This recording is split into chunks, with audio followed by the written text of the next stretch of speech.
ನೋಡಿ gravy ready ಆಯಿತು. ಸೂಪರಾಗಿ ಬಂದಿದೆ. ಟೇಸ್ಟ್ ಮಾತ್ರ ನೆಕ್ಸ್ಟ್ ಲೆವೆಲ್. ಹಾಯ್ ಫ್ರೆಂಡ್ಸ್, ನಮಸ್ತೆ ಎಲ್ರಿಗೂ. Welcome to Akash kitchen. ನಾನಿವತ್ತು dhaba style butter mushroom gravy ಮಾಡ್ತಾಯಿದ್ದೀನಿ. ಹೇಗೆ ಮಾಡೋದು, ಏನೆಲ್ಲ ಇಂಗ್ರೀಡಿಯೆಂಟ್ಸ್ ಬೇಕು ಅಂತ ನೋಡೋಣ. ನಮಗೆ ಡಾಬಾ ಸ್ಟೈಲ್ ಬೇಕು ಅಂದರೆ ಲಾಸ್ಟಲ್ಲಿ ಸ್ವಲ್ಪ ಕ್ರೀಮಿ ಆ್ಯಡ್ ಮಾಡ್ಕೊತಾ ಇದ್ದೀನಿ, ಫ್ರೆಶ್ ಕ್ರೀಮ್. ಈಗ ಹೇಗೆ ಮಾಡೋದು ಅಂತ ನೋಡೋಣ. ಇಲ್ಲಿ ಚಕ್ಕೆ, 2 ಚಕ್ಕೆ, 2 ಲವಂಗ ಸ್ವಲ್ಪ ಕುಟ್ಟಿ ನಾನು ಸೇರಿಸ್ಕೊತಾ ಇದ್ದೀನಿ. 1 ಏಲಕ್ಕಿ, ಸ್ವಲ್ಪ ಕಾಜು.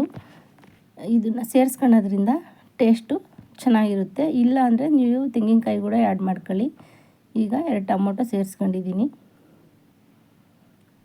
ಮತ್ತು ಶುಂಠಿ ಮತ್ತು ಬೆಳ್ಳುಳ್ಳಿ. ಸಾಂಬಾರು ಈರುಳ್ಳಿ ಸೇರಿಸ್ಕೊತಾ ಇದ್ದೀನಿ. ನಾನು 5 ತಗೊಂಡಿದ್ದೆ ಸಾಂಬಾರು ಈರುಳ್ಳಿ. 1 ಸ್ಪೂನಷ್ಟು ದೊಡ್ಡ ಸ್ಪೂನಲ್ಲಿ ಗಸಗಸೆ ಸೇರಿಸ್ಕೊತಾ ಇದ್ದೀನಿ. ಗಸಗಸೆ ಮತ್ತು ಕಾಜು ಎರಡೇ ಇದಕ್ಕೆ ಮೇನ್ ಇಂಗ್ರೀಡಿಯೆಂಟ್ಸು. ಈಗ ರುಚಿಗೆ ಎಷ್ಟು ಬೇಕೋ ನೋಡೋಷ್ಟು ಖಾರ ಸೇರಿಸ್ಕೊಳ್ಳಿ. ಧನಿಯಾ ಪುಡಿ ಮತ್ತು ನೀವು ಕೊತ್ತಂಬರಿ ಸೇರಿಸ್ಕೊಂಡಿಲ್ಲ, ಪುದೀನ ಅಷ್ಟೇ ಸೇರಿಸ್ಕೊಂಡಿದ್ದೀನಿ. ಈಗ ಒಂದು ಪ್ಯಾನ್ ಇಟ್ಕೊಂಡು ಬಟರ್ ಆ್ಯಡ್ ಮಾಡ್ಕೊತಾ ಇದ್ದೀನಿ. ನಾವಿಲ್ಲಿ ಬಟರ್ ಮಶ್ರೂಮ್ ಗ್ರೇವಿ ಮಾಡೋದ್ರಿಂದ ಇಲ್ಲಿ ಎಣ್ಣೆ ಬದಲು ನಾನು ಬಟರ್ ಸೇರಿಸ್ಕೊಂಡಿದ್ದೀನಿ.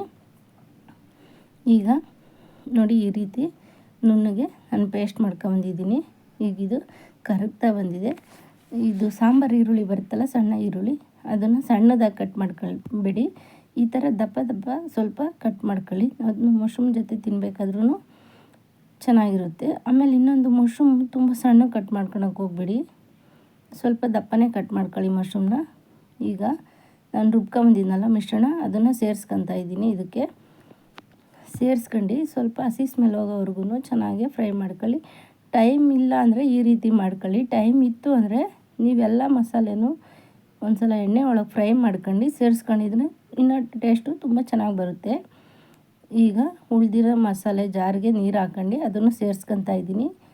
1 ಟೇಬಲ್ ಸ್ಪೂನು ಉಪ್ಪು ಸೇರಿಸ್ಕೊಂಡಿದ್ದೀನಿ, ಸ್ವಲ್ಪ ಅರಿಶಿನ ಸೇರಿಸ್ಕೊಂಡು ಚೆನ್ನಾಗಿ ಫ್ರೈ ಮಾಡ್ಕೊತೀನಿ. ಇದರಲ್ಲಿರೋ ನೀರಿನ ಹಸಿ ಸ್ಮೆಲ್ಲೆಲ್ಲ ಹೋಗಬೇಕು. ಸೈಡಲ್ಲಿ ಎಲ್ಲ ಎಣ್ಣೆ ಇದಾಗುತ್ತಲ್ಲ, ಸೊ ಹಾಗಾಗಿದೆ ಅಂತ ನಮ್ಗೆ ಗೊತ್ತಾಗುತ್ತೆ. ಈಗ ಈ ರೀತಿ ಫ್ರೈ ಮಾಡ್ಕೊಂಡು ಒಂದು 2 ಮಿನಿಟ್ಸ್ ಬಿಟ್ಕೊತೀನಿ ನಾನು.